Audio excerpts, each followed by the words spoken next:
You can't, like, you don't go into LAX to get fuel in a helicopter. If you didn't know that, now you do. It's just that they're so busy you would not get fuel, and you don't land at LAX. You can go into Long Beach. You can go into some other airports. We can go into Ontario. So we have a lot of options out here in the Inland Empire.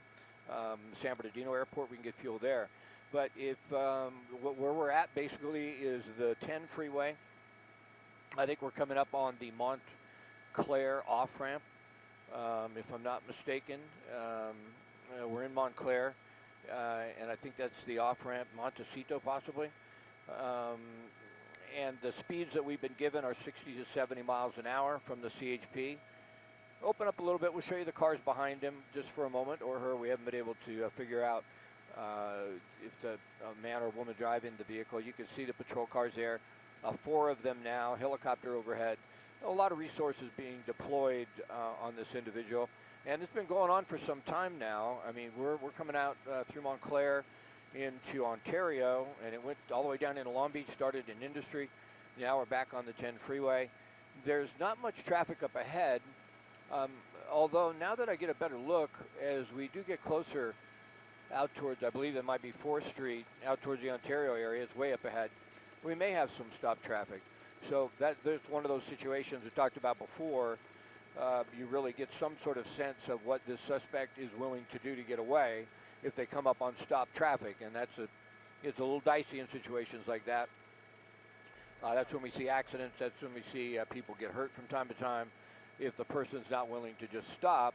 And if that happens, if the vehicle gets in some traffic up ahead here that is stopped, I can tell the westbound side is stopped. The eastbound side, I just can't see it well enough yet behind some trees that you're going to see coming up here. But the CHP officers behind the suspect, once they come to a stop, they'll open their doors and they're going to draw weapons on this individual. That's just the way these things go. They don't know if the suspect could be armed. They're not willing to stop. CHP and law enforcement, obviously they don't know why. They'll open their doors. They'll have a loudspeaker. They'll tell the person to get out of the vehicle. Sometimes they'll tell them to throw the keys out. They'll want them to keep their arms up. They want to make sure they realize not to make any quick movements because officers just don't know if the individual could be armed, and they have to be willing to protect themselves. Now, I mentioned to you we had some heavy traffic on the freeway. You're going to see here in a moment, open up just a little bit for me, Tad. There's an accident on the 10 westbound, and I could only see the westbound delays. You're going to see there's a crash there on the westbound lanes. From a distance, I couldn't tell if it was affecting the eastbound drive, and the suspect is on the eastbound side, and you can tell now it is not. So it looks to me like it could be smooth sailing all the way out into high desert if the suspect just continues on like this. And, at this point, it's just a matter of time. I guess they're feeling like they want to spend as much time as a free person as possible. They're going to be taken into custody. They're certainly not going to get away. And it's folly. There's no doubt about that. And it's certainly a waste of resources. But if you're continuing to follow us, we appreciate that. We're coming out into the Ontario area. You can see Ontario Airport. You can see all the snow that we still have up there on Big Bear. So you can still go snowboarding and skiing. And this suspect does not seem to be deterring from what he has done from the moment this started, and that is to just stay in the far left lane of the carpool lane. Got off once at Carson Street off the 605, which would be down towards Long Beach, the Los Alamitos area, and then got back on. There's opportunities for CHP to stop pursuits like this on the surface streets. It's going down a street, makes a turn, there's nobody around, the vehicle slows down to 15, 20 miles an hour. You've probably seen it many times. It's that police intervention technique and this pit maneuver. They hit the back of the vehicle, it'll spin out. It really doesn't hurt. No one gets hurt in a situation like that. They always want to make sure there's no pedestrians walking on the sidewalk if they try something like that. But you can't do that on a freeway at 60 or 70 miles an hour. The vehicle could flip over, could go up over that K-rail into opposite direction traffic. It could cause, an accident. It would endanger people's lives. So in a situation like this, there's not much of an option. Now, sometimes the option is, let's go to surveillance mode. And what will happen is, and we have the highway patrol airplane overhead. I don't see him too often. Usually it's a helicopter. The helicopter may have had to go for fuel. No, the helicopter's still right overhead, but we have a CHP airplane that joined us as well, possibly because this could go on for some time, and the endurance of an airplane is so much higher than the endurance of the helicopter. Just we burn fuel so quickly in the helicopter, and we can't carry that much compared to what their plane can do. And, you know, if the suspect continues doing what they're doing, this could go on a long, long time. There's a bit of a slowdown coming up. This is the 4th Street off-ramp, I believe. You take right next to Ontario Airport. And I'm getting a little direction from someone. I'm not sure exactly why. But it looks like if he stays out of the carpool lane and starts to get into another lane, last time we saw the suspect do that is when they were going to get off of the freeway or transition to another freeway. So this whole time, for the most part, the MO of the suspect has been to stay in that carpool lane at 60 to 70 miles an hour, not swerve in and out of traffic. And now that we see the vehicle getting into the center lane, there's a good chance that he may decide to maybe get off on one of these off-ramps, may decide to get off on the I-15, which is coming up ahead. That's certainly a possibility, because every time we saw the suspect in this vehicle, almost every time get out of that carpool lane, it's because they were considering changing or getting off the freeway or changing freeways. Let's see if we can't get you an off-ramp here in a moment. I believe we're just abeam Ontario Airport. We're about 3 miles or so from the I-15 freeway interchange. That may have been a patrol car there on the shoulder, and you can see the slow traffic coming up ahead. I'm not certain exactly why the suspect is slowing down this much, and he may be getting off on the off-ramp here. So, Christina.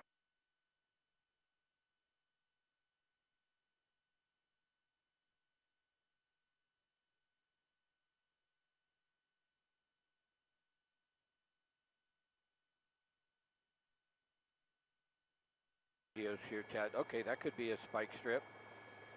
There.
What's that?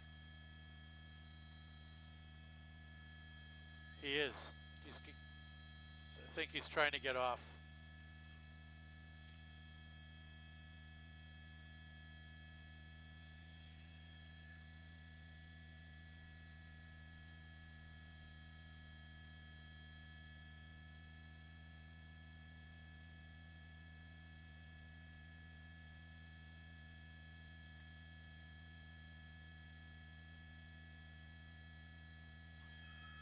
What are we approaching?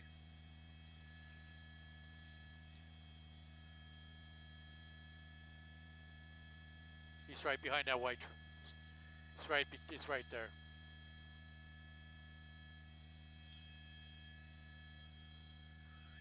He's coming up on the 15. He's about a mile from the 15.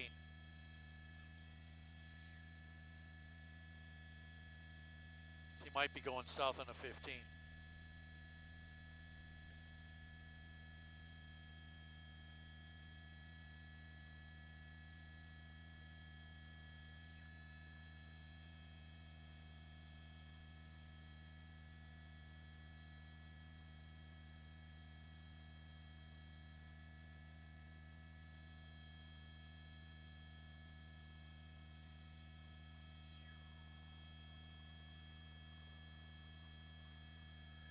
Looks like he's going south on the 15. Or is that an exit?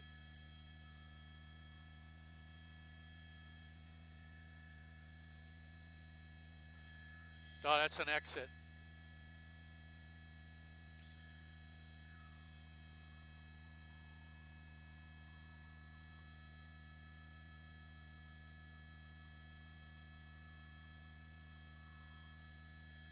It's this one right here. Yeah. Yep.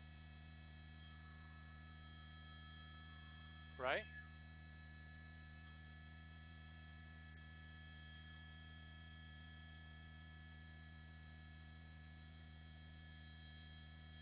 Is this Haven?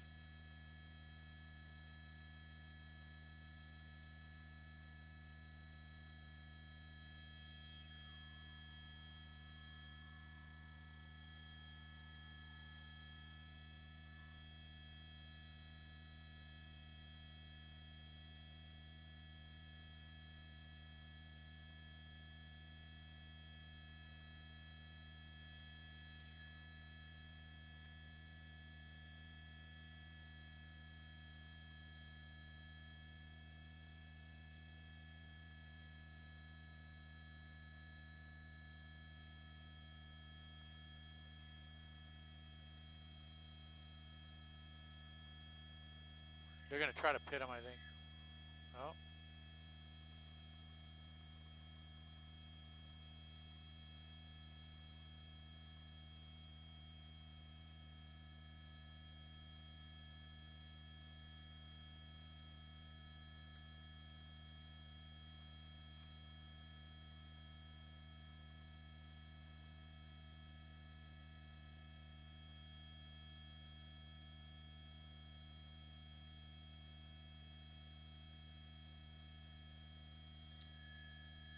He's going north. He's going north.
catch that, trying to catch the street sign.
He's going eastbound on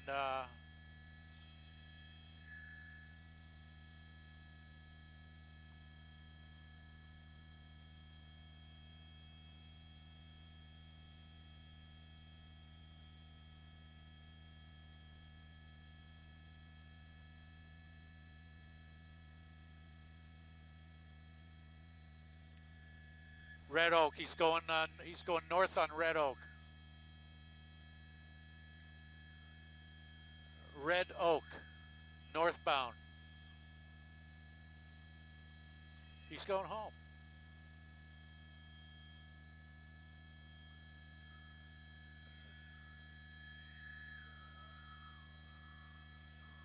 Right. He's going north on Red Oak.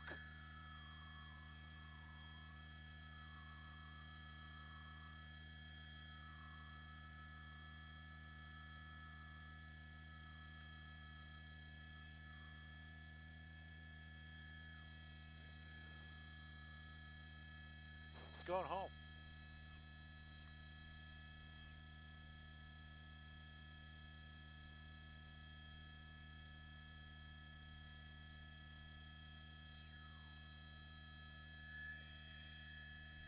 Aspen Medical.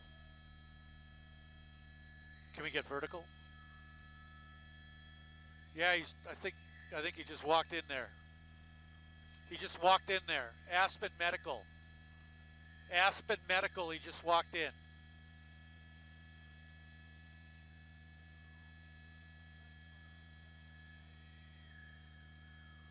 No, that's the roof. He's inside.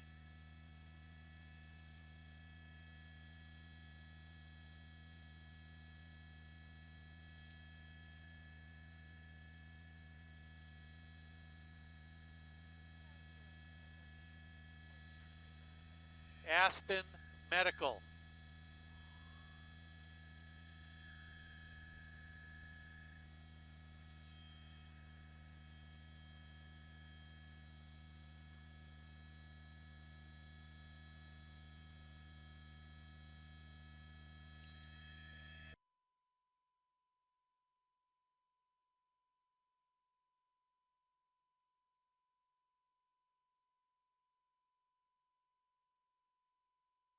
Trying to let the dog go. So the canine's up on the suspect. Now the officers are moving in, and it looks like this will be over here in just a moment. The suspect has been taken into custody now, or at least that's happening at any second. You can see how effective the canine officer is, the dog. Once the dog gets on an individual, all of their attention is on that dog. There's no other way for them to handle that, and then officers can move in. Nobody's grabbing a gun when you have a dog, tearing your arm off. And the suspect has been taken into custody. No one was hurt as far as we know in this pursuit. It went on for about an hour, started in Industry, ended up here and I believe we may be on Fontana or Rancho Cucamonga. It appears to be a male. He is in custody. No other. We are in Rancho Cucamonga. That has been confirmed, and the suspect is in custody. It doesn't look like there was anyone else inside the vehicle. We'd lost the car for a moment, and it almost looked like the doors to that office building or to that medical facility were shut. Like maybe they knew this person was coming. Maybe it made a phone call. Maybe was trying to get back to that family medicine facility. That's our exhaust area. Apologize for that. We have to move around the helicopter quite a bit up here. There are other aircrafts, and sometimes if we shoot behind us, then you'll see the exhaust from our turbine. But it looked to me like the suspect wanted to go into that office building or that medical building, and you would think this time of day on a Friday it would be open, but the doors were locked. A suspect could not get inside. Unclear at this point if maybe they knew that this individual was headed there. But I think the main thing is any threat to the public is over. The suspect is in custody. No one was injured. No other cars were hit. We've seen so many of these end so badly. But certainly a foolish endeavor by the suspect for whatever reason. There could be mental health issues. It's just unclear at this point. But officers will take him into custody and get him finally booked and taken to the station.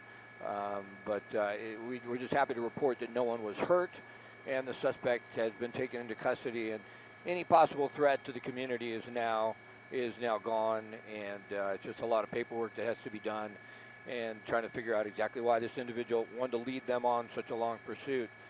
But no one was hurt. And we appreciate you watching this with us. A lot goes into doing this in the helicopter. It's a lot of fun from my vantage point. Obviously, it's something that's very interesting. When you watch this, we wish they wouldn't happen. There's no question about that. But you can sort of see what happens with the officers, too, where they're running into a situation where they just don't know what they're dealing with. They don't know if there's a couple other guys in the back seat. They don't know if there's somebody in the trunk of that car. They don't know if that suspect could have had a weapon and shot at them. And those are things that we've seen happen many, many times. And that looks like that could be a family member. So we may be looking at an issue where there's a mental health issue. It was a medical facility that this man tried to get back into. The doors were locked.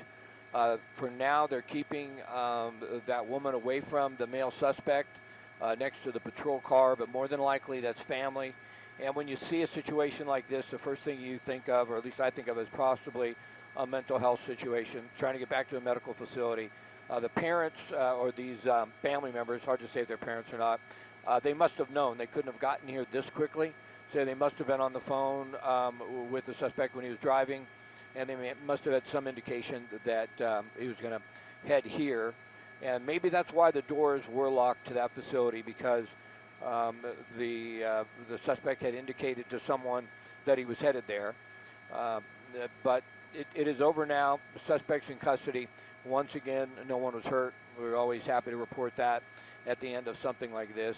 It didn't really affect traffic. If you're just watching, you're just coming with us right now, it didn't affect the drive on the 10 for the most part, or the 605. There were no accidents that left over heavy traffic or anything like that. It all ended here in Rancho Cucamonga, and we are happy to report that it's over. They've just told me we're going to be on this about 2 more minutes, so what I'd like to do is pull out a little bit and give you a little perspective. Obviously, the suspect knew this is where he was heading. This is looks like a parking lot to several medical buildings. I'm not certain. The one was a family medicine building, if I'm not mistaken. And you can see once the suspect pulled in, went specifically right to where that tree is, got out of the vehicle. I don't know if we can roll back tape if we do that in situations like this. It may be a little difficult in a short time period. But the suspect got out of the vehicle. It looked to me like the vehicle actually rolled. That's why I didn't know if he was trying to hand something off to someone who came out of the building or not. But it was the driver. He got out. He tried to get into the building, and the doors were locked. There was a few tense moments there where officers had their guns drawn. They were obviously trying to communicate with the suspect, and he wasn't cooperative. And then all of a sudden, they let the dog go. They let the canine go. And the dog jumped on the suspect's, I think it was his right shoulder, right arm, And at that point, officers felt comfortable moving forward and taking the suspect into custody, because when you have a dog on you, you know, it's not like that individual is going to have an opportunity to grab a weapon and endanger the lives of the officers. They're going to get him some medical treatment. Paramedics are headed this way. It's hard to say how badly he was hurt when the dog was on him. It was only on him for a few moments, though. More than likely, in most cases, when a dog does that, the suspect will put their arm out, and their arm can get mauled up pretty badly. But it does make taking the suspect into custody much easier for the officers, and that's what happened here. So just to recap, we had a pursuit pretty much to the speed limit. Started about the 605 freeway, ended here in Rancho Cucamonga, and we appreciate you being with us and watching this with us.